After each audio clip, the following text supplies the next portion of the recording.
If you're just joining us, my name's John. I'm the lead pastor here. If you're watching online, again, that's still me. I'm John, the lead pastor here. And we're just really glad that you are watching. And we are in a series called So What About? And tonight we're actually going to be talking, we'll talk a little bit more about what the series is about and whatnot. But tonight we're going to be talking about science. And so I asked our resident scientist to join me on stage. Is it on? No. You're Luke? You have Luke. Yeah, there you go. Thank you. This is our resident scientist, Aaron Fiedler. I don't think that's, well, I do. You're a I scientist. teach, yeah, that's my day job. I teach science at a middle Science. school. What school do you teach? At? Leslie Middle School. Woo! I teach 6th grade. Go Lions. Roar! That's cool. So today. Okay. So you're gonna science us. Yeah, I think first of all, you should really put these on. Oh. Because glasses aren't going to be enough to protect you from what Can I you're put them about to over experience. these? No. Yeah, it's double safety. It's like, why would you wear one seatbelt when you could wear one seatbelt or two seatbelts? Yeah, safety first. Cool. Yeah, I'm going to have you hold this too. Okay. This is for you. This is the world. It's the We're world. in church though, so why is it round? We'll talk about that later. So next, we'll come back to that later. We have Ye Olde leaf blower, thanks to my next door neighbor Cindy. Ours is not quite as strong. Okay. So what we're trying to do here is like a demonstration. I don't know if I'm going to be able to hear. I got my cords mixed up here. Do you need help? Do this? Yeah, that's why you're here. Oh, okay, great. So I'm going to turn this thing on. Does it say USSR? No, good. Is it? Oh, I didn't know. No, you're fine. Okay, can't see it for where does it matter? Yep. Anyway. Stay ejected. So nope, no what we're going to do Jefferson. is we're going to turn the leaf blower on. Yeah. And we're going to see what happens with this beach ball. So this is some kind of experiment. Yeah, it's my kid asked me that too. It's more like a demonstration. Okay. I don't know what the difference is. Are you going to be standing up on stage or? I'm going to go down here. Okay. That's a good question. And everyone's like wondering what's going to happen. I didn't want to light the church on fire today, so I had to scale back some of my earlier dreams of, like fiery dragons flying through the sky. Yeah, what's that movie again with the Yeah, we're hobbits renting, so don't do that. Yeah. So I'm going to turn this on, building. and then you're going to kind of place the ball like. No, which way should it go? I don't think it matters actually. We're gonna do it with like that way? Asian centric. Okay, good. And then you're gonna put it like, yay. Yeah. And I'm gonna turn this on, and you're gonna just kind of let go. Yeah, you can. Okay. This is like it's going. You can let go. Oh, that's cool. Whoa. It actually works. Whoa. Oh my gosh. You can actually turn it at an angle a little bit, so like I could walk out. Oh, I fell off. I need help. John, Case, and Sam are gonna help us out. Do it again? Yeah. We'll put it right over John's head. See if we can put it right over John's head. And then bring it back. See if we can bring it back. Yeah. Wow. That was cool, right? And then you can turn it off and like kick it into the crowd and stuff. Yeah. So, let's hear it for the mad that did scientist. work. Science. So why? Why does that work? Because I said so. What's that called? Is that a thing? No, that's just the parent. General the Bernoulli's principle. So air is a fluid, like water kind of, if you could imagine yourself kind of like swimming through the water. But in this case, the high speed of the air coming out of the leaf blower actually creates a column of low pressure air because the fluid is moving quicker than the stuff around it, other fluid. So every time the beach ball tries to get out of it, like the high pressure pushes it back in. That's cool. So it's pretty rad. Wow. Science! And yeah, Bernoulli, there's a bunch of math involved that I don't know. So we don't talk about math here. We don't talk about, I don't either. I don't like I'm just a science teacher. Yeah, so that's Bernoulli's principle. It's kind of fun. If you have a leaf blower and a beach ball, or if you actually have a ping pong ball and a hairdryer, which most people have, you can do this in your bathroom. Yeah. What are you doing in there? Oh, Nothing, it's Bernoulli's principle. Yeah. Studying fluids and whatnot. You don't want to say that. Gillian. Yeah. Thank you, Aaron. Just like my Thanks, 6th buddy. graders. Thank you. Thank you. Let's hear it for Aaron. Is that so? Do you have to go to get a degree to get the coat? No, it just helps. Oh, okay. Cool. Thanks. Yeah. No, no, it's okay. And if I wear that, it'll look like a dress, which isn't. I mean, that's okay, but I just don't feel comfortable. You'll actually probably trip over. I'm gonna get off stage. Yep. Bye, Aaron. Thank you. So that was science. Hope you enjoyed yourselves. Next week, what we're talking about. Just kidding. So that was cool. We're going to talk about science today. But before we get into science, I want to talk about belief, because you're at a church, we need to talk about belief, right? Well, here's what I know. We talked about this last week if you were here or if you watched online. We talked about how we all believe something, right? Whether you have religious beliefs, whether you have philosophical beliefs, whatever reason you have for getting out of bed in the morning, whatever reason you have for saying, hey, that wasn't right, you have some type of belief system in some way. And since we all believe something, that means we also all doubt things. We all have doubts.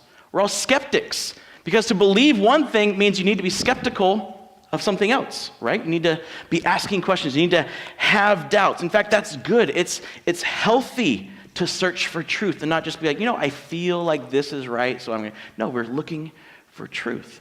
And one of the things that we really believe here at Cross Creek is that, asking questions is the key to growth. Asking questions is good. In fact, we could say asking the right questions. You could write that in if you're taking notes. Asking the right questions is the key to growth. Because if you're not asking, if you're not searching, if you're not doubting, then what are you doing? You're just kind of staying who you are. Maybe your family told you one thing and you just said, well, that's what I believe. Why? I mean, I heard one of the other pastors that I follow online, he says, most of us are 3 good questions away from changing our belief system, from our current belief system falling apart, because we haven't really thought through it. So that's why we're doing this. That's why we're asking tough questions. And maybe, whether you grew up in a religious home, whether you didn't grow up in a religious home, maybe asking questions wasn't always encouraged in your home. In mine it was. I was lucky to have a home where I could ask any question I wanted, and there was a thoughtful answer until it was like, let's play the quiet game. You guys ever play the quiet game? Yeah, my kids usually lose right away. But here's the thing, a lot of times, maybe some of you used to go to church as a kid, and you had questions, and either you didn't get good answers, or you were told to stop asking those questions. And maybe that's why you haven't been to church in 20, 30 years. We want to change that. We want to be a place where you can ask those questions, where you're safe, where we can explore those questions. And so that's why we're doing this series that we're calling So What About? Because there are questions that I think need to be asked about Christianity. There's questions that need to be asked about the world. And I think if we ask the right questions, if we explore, we can grow. We can know better what we believe, and we can grow better just as people, becoming well-rounded people. And so we're doing a 6-part series. This is part 2. It's based on a book called The Problem of God by a guy named Mark Clark. You can go to Amazon and buy the book. But The Problem of God by Mark Clark. And we're kind of loosely basing this series around his book. And as we're going through this series, last week when we started it, we laid a ground rule. And I want to keep this ground rule going throughout this series. But here's what I'd like all of us to agree on. You can say, okay, you don't have to. I won't know. But here's our ground rule for this series. We're going to follow where the evidence leads, not where we hope it leads. Right? If we're truly asking the right questions, then we need to truly be open to what the evidence says. Not just looking at the evidence that we like, not ignoring the evidence we don't like that's kind of, rubs against us. We're like, hey, you know what? I was taught differently and that makes me uncomfortable. No. Let's look at truth. Let's follow where the evidence leads, not where we hope it leads. And then our second kind of sub-ground rule was be cool. All right? Respect each other. A lot of times, if you grew up in church and you had this type of series talking about science and that type of stuff, it was always like, okay, now when your neighbor says this about evolution, well, you hit him with that. We are not trying to argue with anybody. All right? We're not trying to poke holes in theories.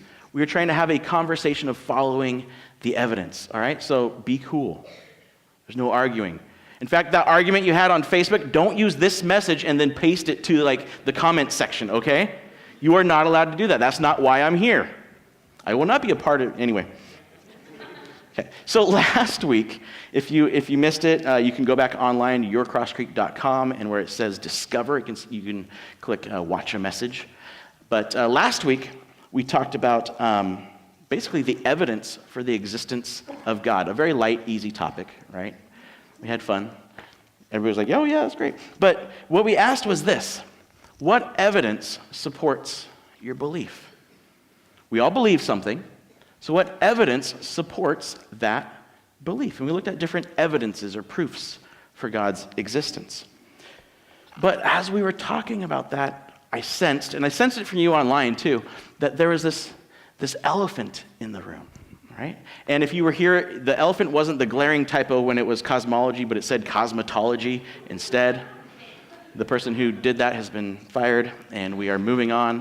I'm just kidding. We celebrate grace here. So we do know how to spell cosmology, but anyway, so that wasn't the elephant. And nobody pointed it out while I'm teaching, so I'm up here teaching about, things I think I know, and we got a huge typo on the screen. Thanks, friends. It's okay. If you missed it, well, you should have been here. But there's something going on, I think was making some people uncomfortable. That, while I was using scientific data to talk about the existence of God, there was this elephant in the room. And here's what I think was going on, because we've all seen it. There is a war going on. Whether you put it in those words or not, there is a war. Science and faith are at war, and they have always been at war. See, on one side, you have people like Richard Dawkins, who says faith is like a mental illness, right? And on his team, you have a guy like Sam Harris, who says, we have names for people who have many beliefs for which there's no rational justification. When their beliefs are extremely common, we call them religious. Otherwise, they're likely to be called mad, delusional, or psychotic. Maybe some of you have read that, and you're like, yes, that totally makes sense. On that side, maybe you have, we'll call her Aunt Atheist, right? Who says we've reached the point in our evolution where we've outgrown God. Like a child outgrows toys. Right? We've finally gotten to the point where we don't need this religious baggage and all the stuff that comes with that. So that's one side. On the other side, you have people like, we'll call him Uncle Christian. It says that if you don't believe the earth is 6,000 years old, you're going to hell. All those fossils that the scientists find? Yet they were put there as a test from Satan. There weren't real dinosaurs. That's just a test to see who the true believers are. Right? And in fact, if you do yoga, you're going to hell. If you voted for Bernie Sanders, guess what? You're going to hell. That's Uncle Christian. Right? Those are your two sides that we see. And you have to pick one. We are at war. There's no neutral ground in a war. You got to pick a side. You better choose, because science and faith cannot exist. They cannot coexist. Now here's the truth. Here's the reality. Something I think maybe you haven't heard before. The war between science and faith is a cultural myth. It's not real. There is no war between science and faith. These sound bites, these things, they make for like fun sound bites, and makes for a really fun time around Easter when the news wants to do like this story on Jesus, but then they get they want to stoke up this fight, this war that doesn't exist. It makes believing in this war and picking one of those extreme sides is nice and easy for people who don't want to, follow their own evidence, don't want to look for themselves, but they'd rather be like, I watched a YouTube video and it said, well, they're obviously wrong because they believe this. Or, I read this, I read this thread on Reddit and now I believe this. But they didn't want to do their own research. But this war is not real, because if you think about it, truth is rarely found in the extreme fringes of either or. You rarely find truth on the extreme. It's either this or it's this. Pick one. Doesn't work that way. See, now, what I want to talk about is this. What if science and faith were actually not just able to coexist, but what if they build on one another in a beautiful and logical symmetry? What if? See, I believe they can. I believe they build on each other. But I think first, in order to see it, we have to really work at debunking this myth that we've all grown up with in our culture, that science and faith are at war. And so we have to look at where this myth came from, where this mythical war came from. Why is it so ingrained in our culture? And I think it comes from three different but very common misconceptions. We're going to talk about all three. The first misconception is Christianity is anti-science. Then you can't believe both science and you can't believe in both science and God. Then we're going to talk about how the other misconception is that science disproves God, and we're going to talk about them one at a time. So it's going to feel a little bit more like, Professor John is up here lecturing a little bit. Don't ask questions, it'll throw me off my notes. I'll get really confused. But we want to have I'm calling it a conversation, but I have the microphone, so it's going to feel a little bit more like class, I think. But let's talk about misconception number 1. Christianity is anti-science. And here's the story that maybe you heard in school, maybe you read online or you saw in a video online, that Christianity is anti-science. Here's the story. The church, like the big church, from the very beginning persecuted scientists, tried to silence people like Copernicus, Galileo, Bruno, even burning some of these scientists at the stake because of their scientific beliefs. They were saying the earth was round when clearly the church taught the earth was flat. And how dare you go against what the church teaches? And the sun, these scientists were teaching that the sun didn't go around the earth. And therefore the earth wasn't the center of the universe. But the Bible said it was the center of the universe. So they were challenging the church's beliefs about creation. So they burned them at the stake and they tortured them and they were always at war. Here's what a very well-respected medieval scientific historian, I don't know how you become that specific of a specialist, but David Lindbergh, a great historian of ancient science, said there was no warfare between science and the church. It's a myth. In fact, historians agree that the science versus religion story is actually an 18th century fabrication. So what actually happened with these people? Well, Giordano Bruno, a scientist, was actually executed by the Catholic Church, but not because of his scientific views. He was found guilty of theological heresies about what the church taught about the Trinity, hell, the divinity of Jesus. Now, is that good that he was executed because of his theological belief? No. That's evil, and we will talk about evil and suffering in a couple of weeks. But the reason the church executed him was not because of his scientific views, it's because of his theological views. Horrible, yes, but it had nothing to do with a war between science and religion. Galileo, right? We all know who Galileo was. He was actually a friend of the church most of his life. He even met with the Pope many times. Now, he did become more critical of the church, and he was persecuted for a time, and the part of that persecution was he had to recant some of his heliocentric views that, saying the earth goes around the sun instead of vice versa. But he was never tortured. He was never put in a dungeon. In fact, for most of his life, after he had that trial and whatnot, he was still able to study, and he published scientific works talking about his discoveries in astronomy. And then he died of natural causes. The church did not put him to death. See, another part of this misconception about the war between the church and scientists was that, the church believed the Bible taught that the earth was flat. And then they attacked anyone who said otherwise. That's simply not true. The church never taught that. In fact, from the time of the ancient Greeks, everyone knew the earth was round. Now, that's kind of changing these days for some reason online. But from the time of the ancient Greeks, they would see ships out on the horizon, and they would realize that the sails would appear before the rest of the ship, showing that it was coming up over this curve, that the earth was actually round. Nobody believed the earth was flat at that time. Nobody got persecuted for saying that the earth was round. It's just a myth. It actually didn't happen. In fact, Oxford professor Alistair McGrath says this: the idea that science and religion are in perpetual conflict is no longer taken seriously by any major historian of science. It's not real. I got a quiz for you. Since we're doing college work here, we're thinking hard. What historical, don't answer in your head, but what historical worldview, what historical culture gave birth to modern science? Was it Mesopotamia? Does it go back to Greece or Rome or China or Central America or India? Here's the truth. Christian theology gave birth to modern science. Christian theology gave birth to modern science. They weren't at war.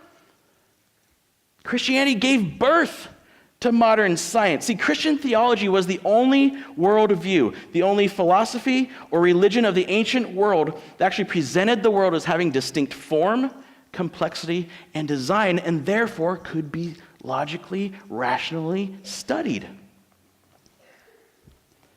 See, they believed that if there is a creator God who is unchanging, who created the universe with order and laws, then an experiment done today will have the same result as an experiment done 100 years ago. So when they first invented the leaf blower, the ball floated. Now, 50 years later, the ball still floats. Why? Because there are natural laws. There's an order to the universe. What worked yesterday still works. That's why we have the scientific method of experimentation. If the world was just always changing and there was no form or anything, why would you even do science? It wouldn't make any sense. Like, well, right now it works, but tomorrow it won't. It's pointless. That's why we have the scientific method. See, all other worldviews either said, nature itself was divine, and therefore you can't subject this divine nature to analysis. You can't be objective with it because, those plants that you're experimenting on, those are gods. So why? You can't do that. Or, they said the universe is just an illusion, and therefore studying it is pointless. It's just part of our consciousness. So why would you study it? Or they said, all natural events are simply actions of the gods.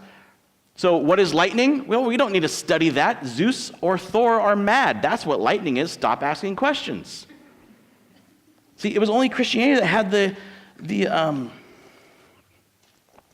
the philosophy that you could study this orderly world. And yes, some great civilizations like Mesopotamia, India, China, Egypt, Greece, Rome, the Aztecs, the Incas, they all made some great, significant advances. But none of them had the proper philosophical framework necessary to bring about the experimental mindset for modern science. They just didn't. See, Christianity challenges us to experiment because it believes there is order and uniformity to the universe. It believes that there is a creator who gave us rational minds in order to investigate and discover truth. And maybe in discovering that truth, you can discover the creator himself. And that's what gave birth to our modern scientific method, to our modern view of science. So misconception number 2, we're just going to keep rolling here. Misconception number 2, you can't believe in both science and God. I mean, you've heard it, right? Science is based on truth and evidence. Faith is based on hopeful thinking and legend. Science is a search for objective evidence that leads humanity forward. But faith, it looks back to ancient teachings, outmoded holy books, and irrational conclusions in the face of overwhelming evidence. They don't mesh. You can't have both. In fact, if you are a Jack Black fan and you watch Nacho Libre, the thing that sticks out to me is, his friend saying, I believe in science, right? You can't have both. Either you believe in God or you believe in science. It's not true. In our culture, you think scientists don't believe in God, right? In my religious school that I was brought up in, not in my home, but in the school I went to, they didn't come right out and say this, but the feeling you got was that scientists were the enemy. And they were creating evolution in order just because they hated God and they just wanted some other answer. And so they're your enemy and you have to disprove them. It's not true. Scientists, here's the truth. Many scientists believe faith and science are completely compatible. You actually can have both. It is possible. A great example is a scientist named Francis Collins. Maybe you've heard of him. He led the Human Genome Project. The project, the Human Genome Project, the group of people that whose job was to identify and map all of the genes of the human genome. He later wrote a book called The Language of God. a scientist presents evidence for belief. Because of his study, because of his research, because of his experimentation, science actually led him toward belief in God, not away from it. In fact, I found an interesting poll. It's from 2009, so it's a little, older, but I think it still fits. A 2009 poll by the American Association for the Advancement of Science. They polled scientists, which is kind of a loose, broad term, right? So they polled people who, mathematicians, astronomers, psychologists, everybody who kind of fits under this science category. They polled all their members, and they actually found out that 51% of scientists believe in some form of deity or higher power. 51%. In the hard sciences, like astronomy, biology, chemistry, the belief was actually higher than 51%. In the softer sciences, like psychology, sociology, it was lower. So the scientists that are studying nature, the hard facts, the data, they actually are more likely to believe in some type of higher power, some type of deity. And in fact, the poll actually found out that 31% of these scientists polled believe in a personal God. Not just some power, but a personal God that you can discover and know. See, you can have high regard for science. You can work in science and still have a strong belief in God. Which I think takes us to our third misconception, that science disproves God. Right? We don't need to believe in God anymore. We have science. We know all the reasons for, the superstitions that people had, like, lightning and thunder, and, why it snows and all that. People used to believe it was the work of a deity. Now we know why. We know air pressure. We know air currents and all that kind of thing. We don't need God anymore. Science has disproven God. Well, here's the truth. If God exists, just give me that, right? I'm not saying you have to totally believe in God. You don't even have to believe in the God of the Bible. You don't have to believe that Jesus was God. We do. There's a reason for that. We can talk about that later. But if a God exists, then he's outside of what science can evaluate. If there really is a God, science isn't created to evaluate that. See, science studies the natural physical world. Experimental science studies the world through the scientific method that we talked about, right? Repeatable, unbiased experimentation. But the existence of God, whether there is a God or not, we put all this together or not, that's not a physical question. That's a metaphysical question, right? Meta meaning outside of. It's a question outside of the physical world. If there's a creator God, he is outside of the physical world. In fact, Stephen Jay Gould, a celebrated atheist, evolutionary biologist, paleontologist, and historian of science, was getting really tired of scientists saying, we can disprove God with science. In fact, he said this, nature just is. We cannot use nature for our moral instruction or for answering any question within the magisterium of religion. To say it to my colleagues for the umpteenth millionth time, he's getting frustrated. Science simply cannot, by its legitimate methods, adjudicate for the issue of God's possible superintendence of nature. We neither affirm nor deny it. We simply cannot comment on it as scientists. That's not the point of science. You can't use physics to prove a metaphysical being doesn't exist. It's outside of physics. But as we saw last week, it could be helpful in giving us some evidence, giving us some clues that we can kind of all bring together that shows us maybe he does exist. But to say categorically there is no God because science proves it doesn't make sense because that's not what science is for. Science is for studying the natural world. In fact, here's what the Apostle Paul wrote 2,000 years ago. This guy who was a Christian hater turned church planter, leader of the ancient church. Here's what he said about science and faith. For since the creation of the world, God's invisible qualities, his eternal power and divine nature, have been clearly seen, being understood from what has been made. It can go hand in hand. Science Studying nature, studying why things work, studying, why the oceans have currents and all that kind of stuff. Studying, okay, how old are these dinosaurs? What was with them? All that kind of stuff can actually lead us to God. Science is not the enemy of faith. In fact, I think science is one of the means by which we can look at nature and learn about God. Now, there's objections to this, as you might assume, right? Probably the biggest objection to everything I've just said is this. In evolutionary theory, right, religion is just something we invented in order to survive. This whole thing, like we have, maybe you've heard the thing, like we all have a God-shaped hole in our heart. Well, we have that feeling because it was part of our evolutionary process, where our ancestors couldn't understand the natural world, and so they came up with these reasons of why it rains, why do the seasons come back, why does the sun come up instead of, just staying down and all that kind of stuff. And so that helped them cope, that helped them survive, and as, time went on, we just kind of kept that in our evolutionary DNA, and we can't, doesn't mean there is a God, it's just part of how we evolved, right? In fact, if survival is key in this, then truth doesn't matter in survival, right? Whatever makes you survive, that's what you believe, and that's what you stick with. So truth takes a back seat to survival, right, in the evolutionary theory. So why can we trust that, we have all these feelings about God, and we see things we can't explain, and so we say, oh, God did it. Why do we do that? Because our ancestors did it, and it helped them survive.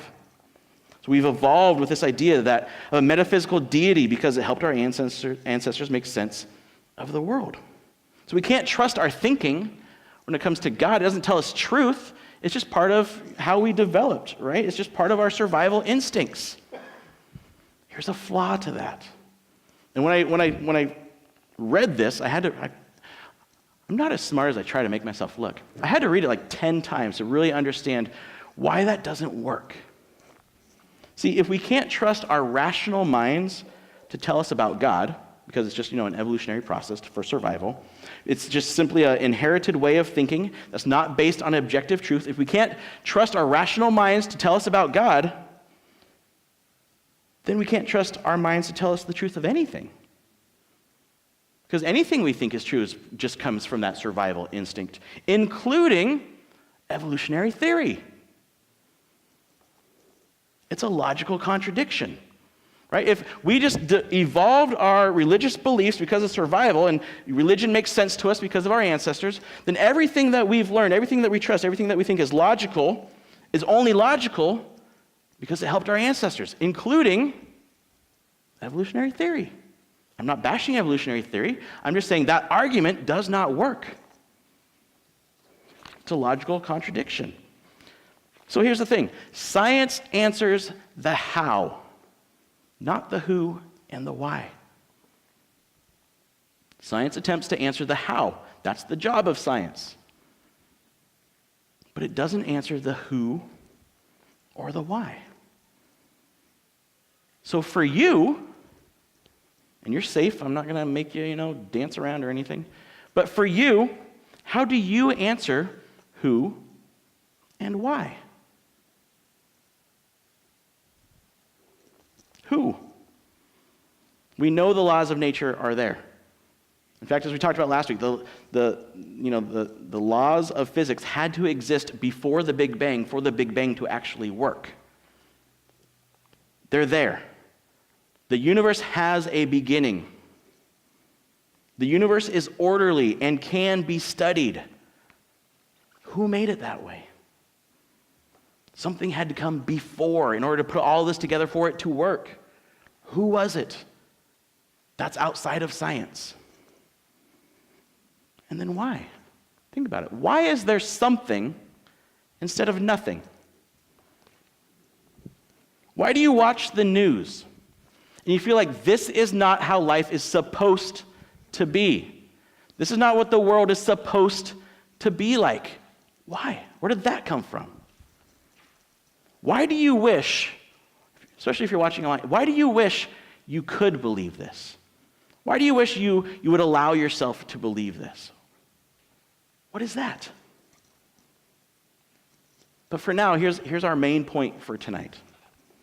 Fact-based science is not at war with faith-based religion. Fact-based science is not at war with faith-based religion. Christianity is not anti-science, but rather it's the garden out of which modern science bloomed. Science and faith do not need to be mutually exclusive. In fact, they are beautifully complementary. Brilliant men and women for centuries have found that the deeper they dig into science, into the natural world, into philosophy even, the more they find evidence that points toward God, not away. See, science, like I said, seeks to answer how. But as we continue, if you come back the next few weeks and we start talking more about, the philosophical side and theological side of these types of questions, here's what I think you'll find out. Only Christianity rationally answers who and why. If you find that offensive, come back because we're going to have some fun. That's a good sign. That means you're not believing everything I'm saying, and I want you here. You want to be here. It's going to be a fun ride, and we're going to answer a lot of great questions. Next week, we're going to talk about the Bible, and why is it such a big deal, and how can you trust it, and all that kind of stuff. But first, let's pray. Heavenly Father, if you exist, will you in your own way show each of us personally this week? I believe you do exist. I believe I'm not talking to air. And I think I have logical reasons for that. Thank you for giving us logical minds, rational minds. Thank you for leaving evidence and showing us that we can study and that we can find you through using all of our minds and not just tying half of it or throwing half of it away, but fully looking at all the evidence. Give us the courage to follow where the evidence leads, not where we hope it leads. In Jesus' name, amen. Hope you guys have a great week. I hope we see you again next week. And if you missed last week's message, go ahead and check it out online at yourcrosscreek.com. We'll see you next week. Bye.